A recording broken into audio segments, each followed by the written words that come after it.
Samarinda. Assalamualaikum warahmatullahi wabarakatuh. Assalamualaikum warahmatullahi wabarakatuh. Afan Bu, izin bertanya, saya hamba Allah dari Samarinda. Bagaimana hukumnya bila melayani suami dengan hati tidak ikhlas dan masih mengingat sikap yang kurang berkenan di hati seorang istri? Terima kasih jawabannya Bu. Seorang wanita melayani suami dengan tidak ikhlas, itu bahasa lain ogah-ogahan dan yang lainnya. Kami ingatkan kepada semua wanita.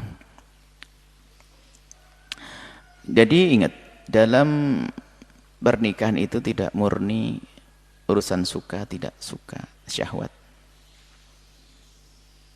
Di sana ada syariat. Di sana ada akal sehat. Ada syariat dan ada akal sehat. Ini akan menjadikan orang tidak ego. Ada seorang laki-laki itu kalau mau hubungan dengan istrinya kalau dia mau. Kemudian istrinya menghendaki, dia nggak mikirkan. Ada seorang istri juga begitu. Kalau dia mau, kalau giliran dia nggak mau, ya sudah, nggak bisa begitu dong hidup. Hidup itu ternyata adalah bagaimana kita punya prinsip, bagaimana kita bisa mengabdi kepada pasangan. Kita mengabdi kepada pasangan, memikirkan pasangan. Sebenarnya kalau kita menggunakan akal, kemudian kita ingat syariat, itu suamiku. Di balik ini semua ada pahala. Pahala dari Allah. Senangkan suami dalam keadaan mungkin saya lagi tidak semangat. Buang itu semuanya. Ingat Allah dan Rasulnya. Nah, kami himbau kepada para wanita itu, kalau dalam hadis Nabi kan imra'atin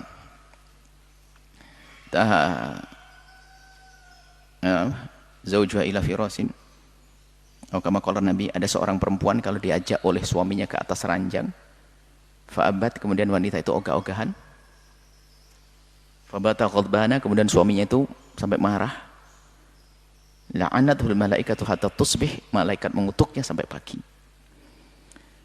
Ini hadis, sebagian orang yang tidak mengerti tentang cinta dan indahnya bercinta, dia menganggap ini hadis kok, hadis diskriminatif, merendahkan perempuan. Masa gara-gara perempuan gak mau diajak oleh suaminya saja langsung dikutuk, apa-apaan ini? Kita mendengar seorang perempuan itu sok hebat, padahal dalam hati kami kasihan perempuan itu, tidak mengerti ini hadis yang paling indah dalam hidup rumah tangganya seorang wanita. Saya menangkap sisi hadis yang paling indah bagi wanita adalah hadis ini. Diajak kemana sih perempuan tersebut? Ila firashin, ke atas ranjang, bukan suruh naik pohon kelapa, bukan suruh naik gunung. Ini kok ada perempuan dungu menangkap hadis semacam ini. Ini hadis seorang perempuan diajak ke atas ranjang, ogah-ogahan.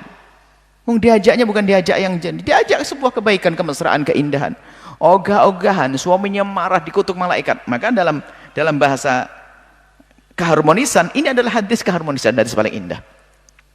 Cuma di balik itu kita menangkap dari diskusi kami dengan ibu-ibu yang suka ngadu, bapak-bapak yang suka ngadu, ini ternyata memang ada model wanita seperti yang tadi yang bertanya. Wanita itu ogah-ogahan kalau melayani suami.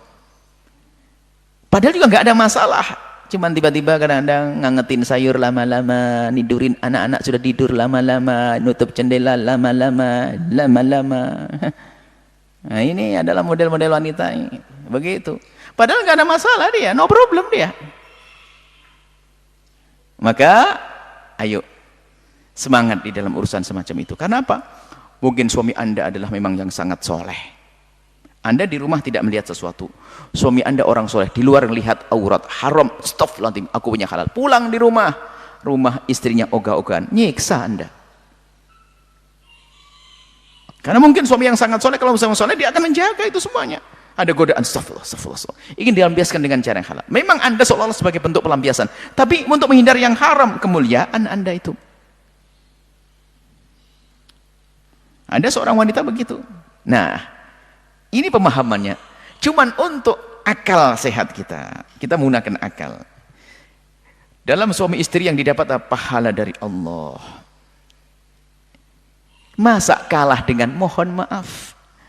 Anda wanita mulia, kalau saya bandingkan dengan wanita tidak mulia, tidak pantas sebetulnya. Cuman untuk memberikan gambaran saja, sebuah contoh. Masa kalah dengan wanita yang mohon maaf menjual dirinya. Dia itu hanya untuk mendapatkan uang 50.000, 100.000, 200.000, dia harus berperan mesra dengan orang yang kadang korengan, bau mulut, keringatnya segala macam, hanya untuk mendapatkan uang. Bukan mendapatkan ridho Allah, dia bisa mesra.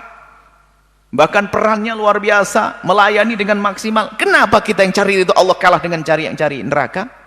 Ini loh, hei para wanita, dengar ini. Anda bisa bereaction. Ini wanita yang menjual diri itu dia berperan, kalau enggak ada yang datang lagi besok. Semoga Allah memberikan hidayah kepada beliau-beliau ini. Kita tidak tega semacam itu. Cuman mereka semangat. Mereka berdandan, mereka ini setiap hari karena itu rutin untuk mencari uang, untuk mencari ini. Ini seorang istri dengan suaminya ogah-ogahan. Anda tidak benar, Anda salah. Maka kepada yang bertanya, hilangkan sifat itu. Enggak ada, Anda tuh harus Anda, biarpun Anda ada kesal dan sebagainya, buang kesal untuk sesaat. Beri waktu beberapa menit untuk suami Anda dengan maksimal. Itu yang menjadikan perilaku suami Anda nanti akan berubah.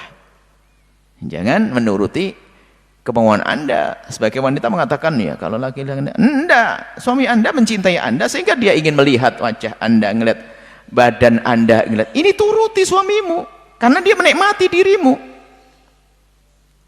Karena dia orang yang takut haram.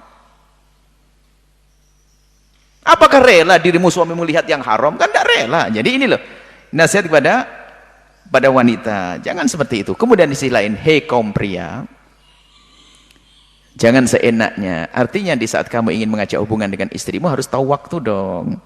Datangmu jam berapa? Ditanya dulu, tadi ngerjain apa?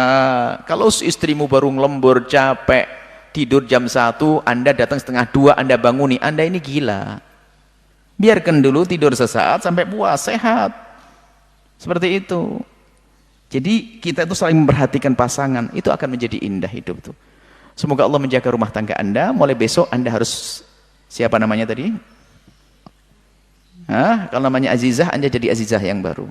Namanya Aisyah, jadi Aisyah yang baru. Jadi Anda, jadilah Anda yang baru, gitu loh, dengan cara yang baru. Melayani suami dengan cara yang baru, semua yang baru. Bersainglah Anda dengan diri Anda sendiri. Semoga Allah memberikan kebahagiaan kepada semuanya. Allah alam bisawab.